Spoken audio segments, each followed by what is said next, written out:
Right now, as you watch this, thousands of network packets are flowing through your device. Every click, every download, every message. What if you could see all of it? What if you could detect the moment something malicious enters your network? That is exactly what we are building today.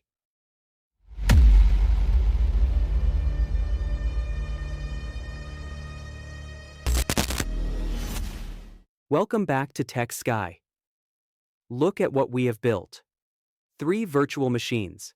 Your Ubuntu server acting as your watchtower, your DevOps engineer's Ubuntu desktop, and your designer's Windows 10 workstation. All 3 machines communicating perfectly on a secure internal network. Your infrastructure is ready. Your foundation is solid. But right now, your watchtower cannot see anything. Network traffic is flowing between your machines, but you are blind to it. When your DevOps engineer pings the designer's workstation, that traffic passes through the network invisibly. When someone browses a website, downloads a file, or worse, when an attacker scans for vulnerabilities, you have no visibility. That changes right now. Welcome to the world of network security monitoring. This is Chapter 2, Watchtower. In medieval times, a watchtower was the highest point of the castle. Guards stationed there could see enemies approaching from miles away. They could spot unusual movement. They could raise the alarm before danger reached the walls. That is exactly what we are building in digital form. Your watchtower will have eyes. 3 powerful monitoring systems working together. The first system captures raw network traffic. Every single packet flowing through your network. The second system analyzes that traffic for protocol anomalies and suspicious patterns. The third system actively hunts for known attack signatures and malicious behavior. Think about what this means in a real security operations center. A company has hundreds or thousands of employees working every day. The DevOps team managing servers. The design team creating content. The finance team processing payments. All of them generating network traffic. Your job as the SOC Analyst is to watch all that traffic from your monitoring station and spot the one malicious connection among millions of legitimate ones. That is what we are training you to do. Let's build your eyes. Before we install any monitoring tools, we need to solve a fundamental problem.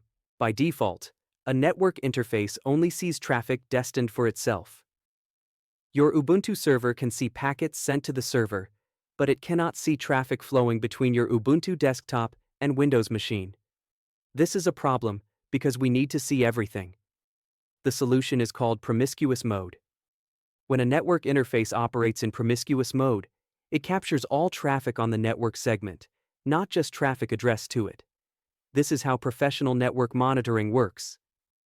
In real security operations centers, network engineers configure dedicated monitoring ports on switches called span ports or mirror ports that copy all traffic to the monitoring system. They also use network taps, which are physical devices that sit between network segments and duplicate all traffic. We are achieving the same result in our virtual environment using Promiscuous mode. Let's enable this. In VirtualBox, select your Ubuntu server. Click Settings. Click Network. Adapter 1 is your NAT adapter for internet access. We do not touch this one. Click on Adapter 2. This is your host-only adapter, your internal network where all monitoring happens. Look at the bottom of the adapter settings. You will see a drop-down labeled Promiscuous mode. By default, this is set to Deny. Click the drop-down and select Allow VMs. This configuration tells VirtualBox to let your Ubuntu server see all traffic between virtual machines, not just traffic sent directly to the server. Click OK. This is critical. Without Promiscuous mode, your watchtower would be deaf and blind to lateral movement between endpoints. With it enabled, you can see everything, every connection, every scan, every suspicious communication between machines. This is the foundation of network monitoring. Start your Ubuntu server. You can see it is asking for username and password. We are not going to work inside the VirtualBox window like amateurs. We are going to connect remotely via SSH like professional SOC analysts. On your host computer, open a terminal. Type SSH followed by your Ubuntu server username, then the @ symbol, then your server's IP address and press enter. You can see my command on screen. Enter your server password when prompted. Your terminal prompt changes. You are now inside your Ubuntu server, but working from your comfortable host terminal. This is how you will work throughout this series. Professional remote access. First thing always. Update your system. Type sudo apt update and press enter. This refreshes your package lists and ensures you are pulling the latest versions of all software. Wait for it to complete. Your server is now ready for tool installation. Let me explain what we are building in 3 layers. The first layer is raw packet capture. This is like having a security camera recording everything. You capture the raw data and store it for analysis. The tool for this is TShark, the command line version of Wireshark. TShark can capture thousands of packets per second with minimal system resources. Perfect for a server environment. Install TShark by typing sudo apt install TShark and press enter. When it asks for confirmation, press Y. During installation, you will see a configuration screen asking should non-super users be able to capture packets. Select Yes and press Enter. This allows TShark to run without needing root privileges every time, which is important for automation later. Installation completes. TShark is now installed on your server. Let's see it in action. Type sudo tshark-enp0s8. This command tells TShark to start capturing packets on interface enp0s8, which is your host-only network adapter. Watch what happens. Your screen fills with packet information. You are seeing live network traffic. Press Ctrl-C to stop the capture. Most of what appears right now is SSH traffic, because you are connected to the server using this protocol from your host machine. You can see TCP packets, port numbers, and IP addresses. This is the raw nervous system of your network exposed.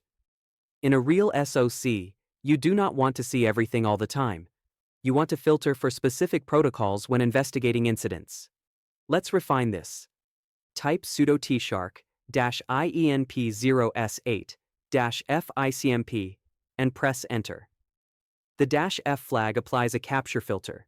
We are telling TShark to only capture packets, which are used by the ping command. Watch the screen. Nothing appears. Why? Because there is no ICMP traffic right now. Let's create some. I have already opened the terminal on my Ubuntu desktop. If you cannot run all 3 virtual machines at the same time due to system limitations, do not overwhelm yourself. Just open Ubuntu Desktop and Ubuntu Server for now, or simply watch and learn from the demonstration. I will explain everything clearly. On the Ubuntu desktop, type ping-c5, followed by your server's IP address and press enter. This sends 5 ping packets to your server.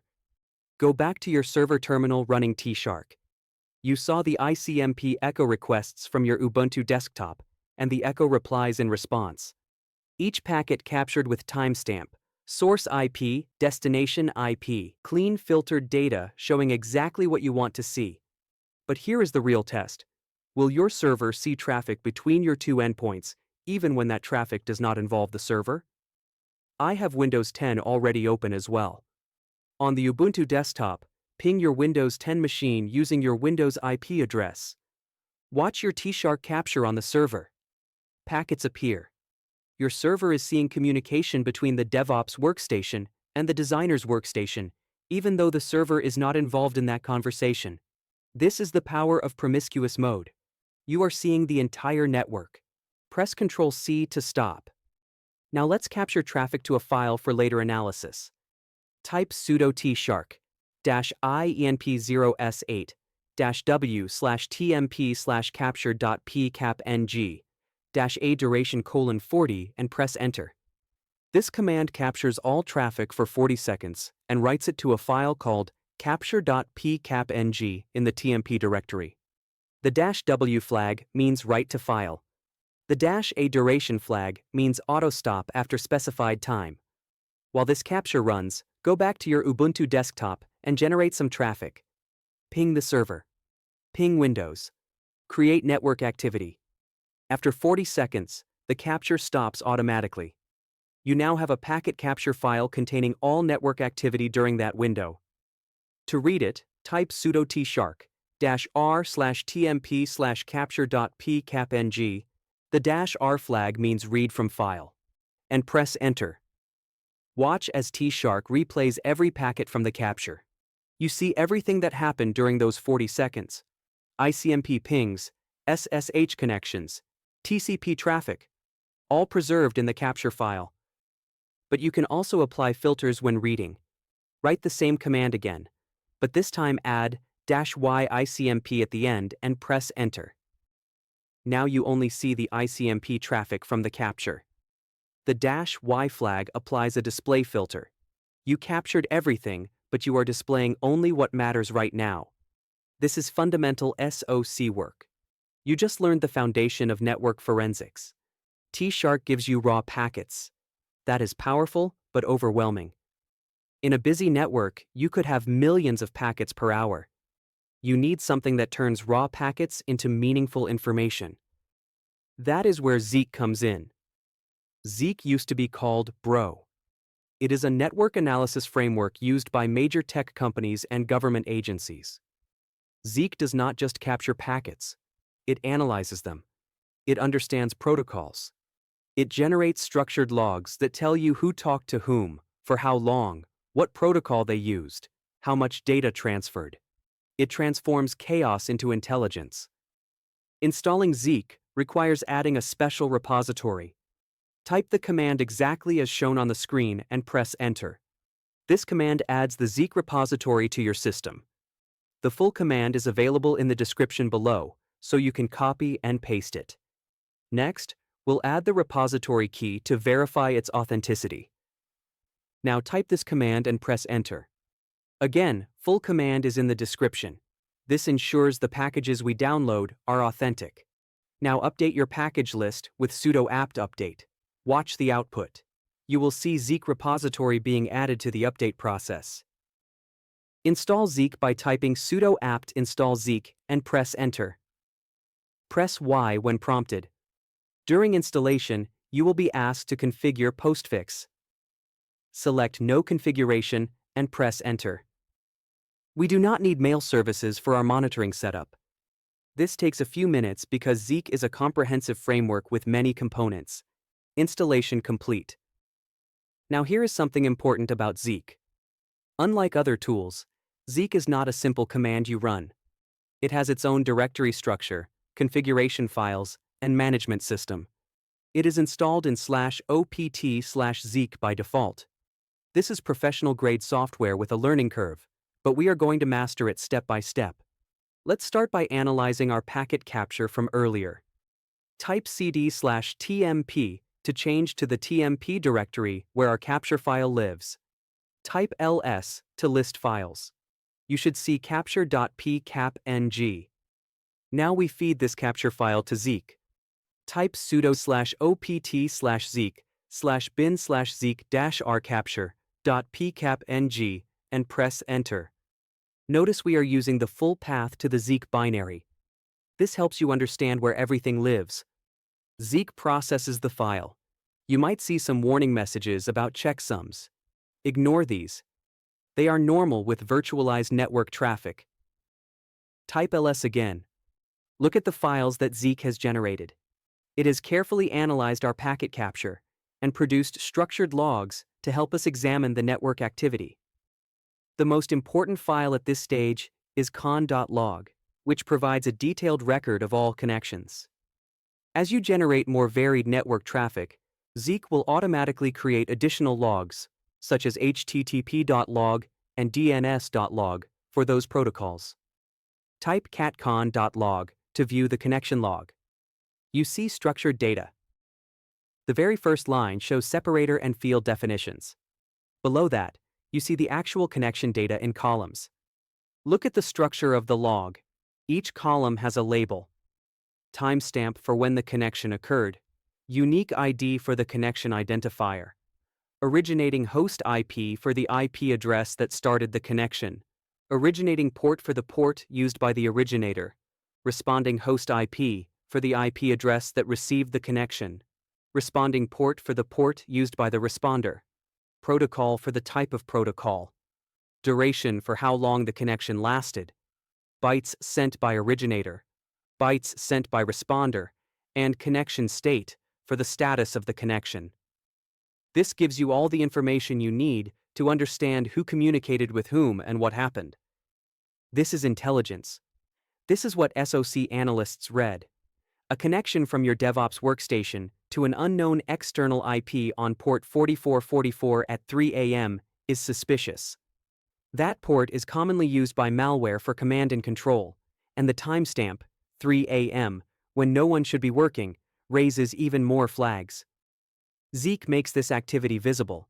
Analyzing captured files is useful for forensics, but we need live monitoring. Let's configure Zeek to watch our network in real time.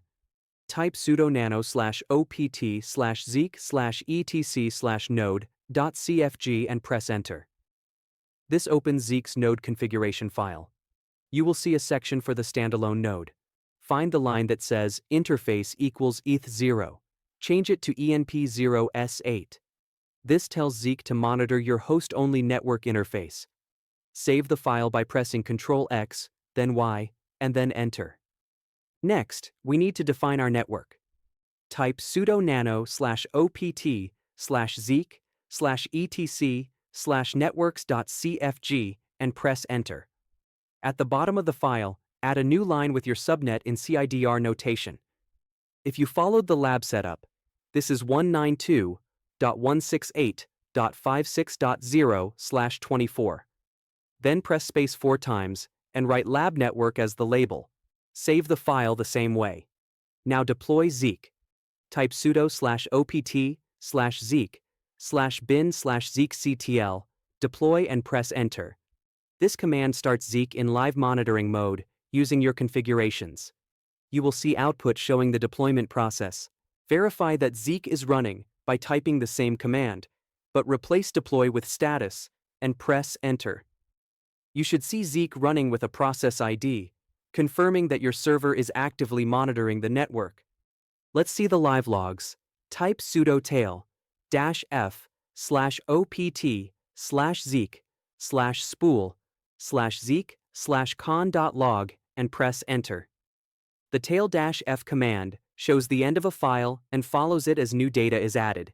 You are now watching live connection logs as they happen. You will see some entries immediately from existing traffic. The format is the same as before. Timestamp, unique ID, source and destination IPs and ports, protocol, duration, bytes. Every connection on your network logged in real time. Go to your Ubuntu desktop and ping your Windows machine. Watch your Zeek log. A new entry appears showing the ICMP connection between the two IPs. Now ping the server. Another entry appears. Every connection logged automatically with full metadata. This is what you need as an SOC analyst. Not just alerts when something bad happens, but a complete historical record of all network activity. When an incident occurs, you can query these logs to see what happened before the incident, what happened during, and what happened after. Zeek gives you that visibility. Press Ctrl+C to stop following the log. Your Zeek is running in the background now, continuously logging all network activity. We will use these logs extensively when we build our SIM and start hunting for threats. You have packet capture with TShark. You have protocol intelligence with Zeek. Now you need active threat detection. You need a system that compares network traffic against known attack signatures and raises immediate alerts when it sees something malicious. That system is Suricata. Suricata is an intrusion detection system, or IDS. It runs signatures called rules. Each rule describes a specific attack pattern. When Suricata sees traffic matching a rule, it generates an alert. Large organizations have Suricata processing millions of packets per second, checking each one against thousands of rules. This is real-time threat detection. Install Suricata by typing sudo apt install Suricata and press enter. Press Y when prompted. After installation completes, Enable Suricata to start automatically on boot by typing sudo systemctl enable Suricata and press enter. It is installed but not configured yet. We need to tell it what network to protect and which interface to monitor. Type sudo nano/etc/suricata/suricata.yaml and press enter. This opens Suricata's main configuration file. It is long. Do not be intimidated. We only need to change two things. First, find the home net variable near the top. This defines your protected network. By default, it might say any or have multiple ranges. We are going to simplify this. Delete everything in HomeNet and write your subnet in CIDR notation. This tells Suricata that traffic to and from this subnet is your internal network that you are protecting. Now press Ctrl W to search. Type AF packet and press enter. This will jump to the network capture configuration section. Find the line that says interface ETH0 and change it to ENP0S8. This tells Suricata to monitor your host-only network interface where all your internal traffic flows. Save the file by pressing Ctrl X, then Y, and enter. Suricata is now configured to monitor your network. But we still need rules. An IDS without rules is like a guard dog without training. It can see intruders, but doesn't know what to bark at. Suricata has a built-in tool for downloading threat intelligence rules. Type sudo suricata update and press enter. This command connects to the emerging threats rule repository and downloads their free rule set. Watch the download progress. This might take a minute because it is pulling more than 60,000 rules. These are professional threat signatures created by security researchers around the world. Malware command and control patterns. Exploit attempt signatures. Known attack tools. All packaged and ready for your Suricata to use. Update complete. The rules are downloaded to a specific path that was shown in the output. We need to configure Suricata to use these rules. Type sudo nano/etc/suricata/suricata.yaml again. Press Ctrl W and search for default rule path. You will see it is set to /etc/suricata/rules by default. But our updated rules are in /var/lib/suricata/rules. Change the default rule path to this location and save the file. Now validate the configuration. Type sudo suricata-t-c/etc/suricata/suricata.yaml and press enter. The -t flag means test configuration. Suricata will read the entire config file and all the rules to make sure everything is syntactically correct. This process takes some time. At the end, you should see configuration provided was successfully loaded. That is exactly what you want to see. Restart Suricata with the new configuration. Type sudo systemctl restart Suricata and press enter. Suricata is now running with more than 60,000 professional threat detection rules, actively monitoring your network. Let's verify it is working. We are going to trigger one of the default rules intentionally. First, we need to set up our terminal for easier monitoring. Type tmux and press enter. Tmux is a terminal multiplexer that lets you split your screen into multiple panes. Now type sudo tail-f/var/log/suricata/fast.log and press enter. This follows Suricata's fast alert log, where all triggered rules appear. You should see an empty screen because no alerts have fired yet. Press Ctrl B, release both keys, then press the % symbol by holding Shift and pressing 5. Your terminal splits vertically. You now have two panes. The left pane is still following the alert log. The right pane is a new shell. In the right pane, let's run a simple Python web server. Type sudo python3-m http.server80 and press enter. This starts a web server on port 80, listening on all interfaces. The server is running. Now go to your Ubuntu desktop terminal. If curl is not installed, install it first with sudo apt install curl. Then type curl http:// followed by your server IP and press enter. This makes an HTTP request to your server's web service. Go back to your server terminal. Look at the right pane. The Python server shows the GET request. That is expected. But look at the left pane. An alert appeared. Close the server pane by pressing Ctrl+B, then X, then Y to confirm. You are back to a single pane following the alert log. info Python simple HTTP server banner. Suricata detected the Python server's HTTP banner and triggered a rule. This is important. Suricata saw the HTTP traffic, analyzed the server response, recognized the Python simple HTTP signature, matched it against a rule, and generated an alert. All in real time. This is an informational alert, not a critical threat, but it proves your detection system is working. You can exit Tmux by pressing Ctrl+D.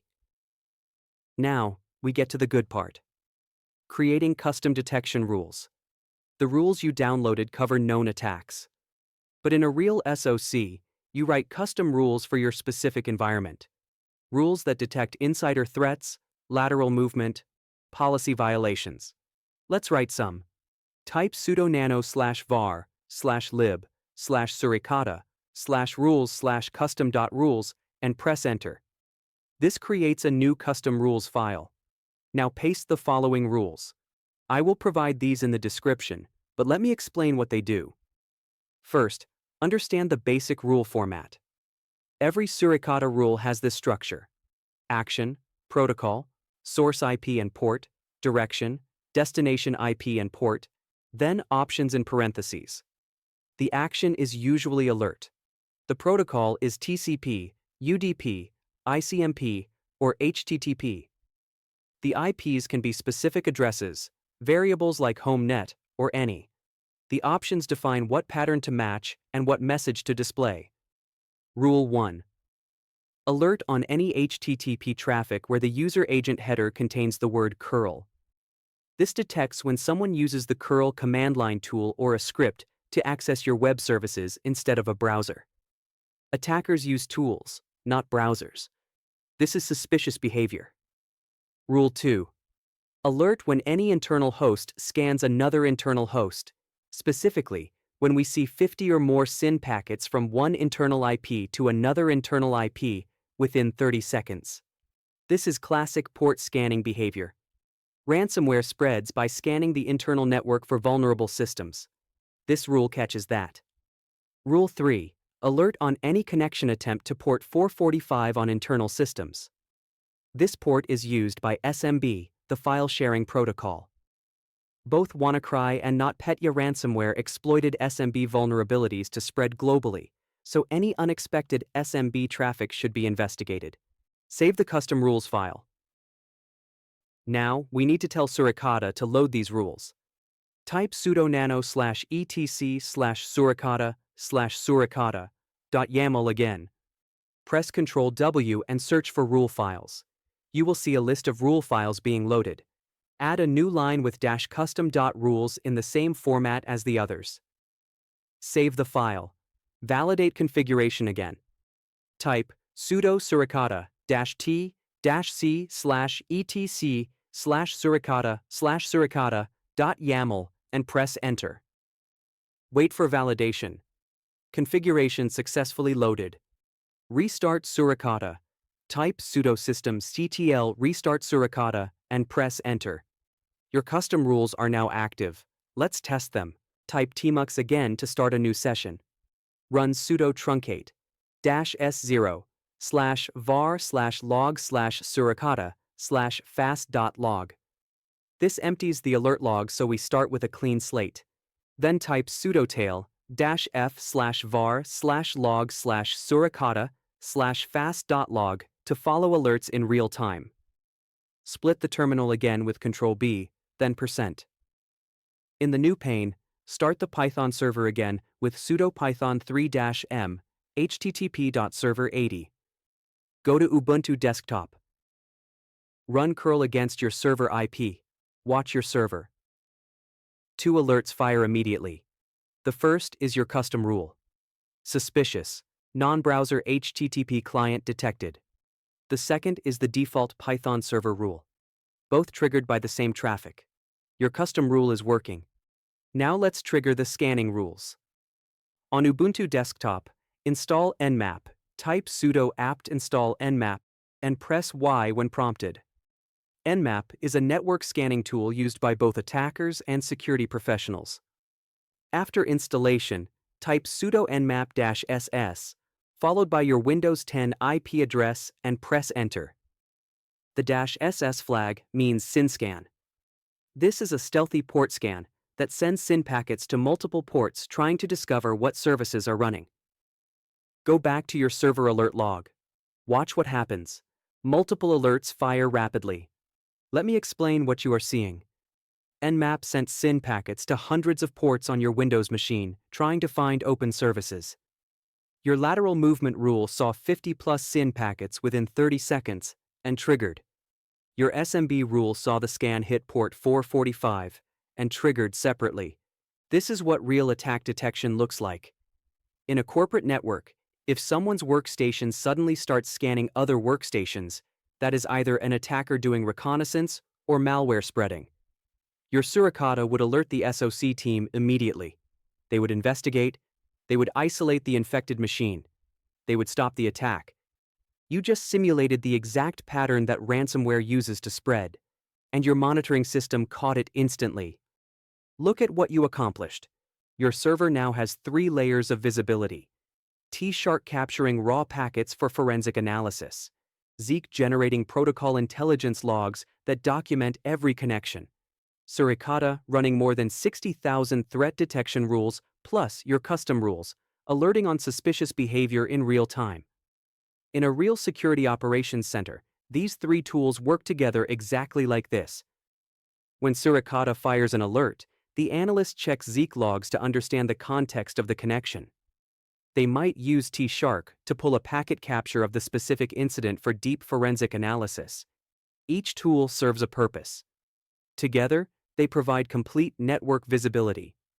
Moving forward, we will add firewalls and intrusion prevention. Your monitoring system will not just detect threats, it will block them.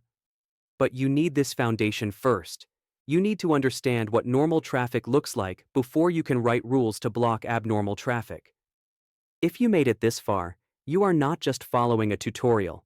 You are building real skills that translate directly to professional SOC work. The tools you configured are the same tools used by major corporations and government agencies. You are learning the real craft. In the comments, tell me which tool was the most interesting to you. Was it the raw power of TShark captures, the intelligence of Zeek logs, the active threat detection of Suricata? Your feedback helps me understand what resonates. Coming up next, we are deploying pfSense Firewall and switching Suricata from detection mode to prevention mode. Your monitoring system gains the power to block attacks, not just see them. This is where Blue Team defense gets serious. Until then, this is Tech Sky. Your watchtower is watching. Your network is no longer invisible.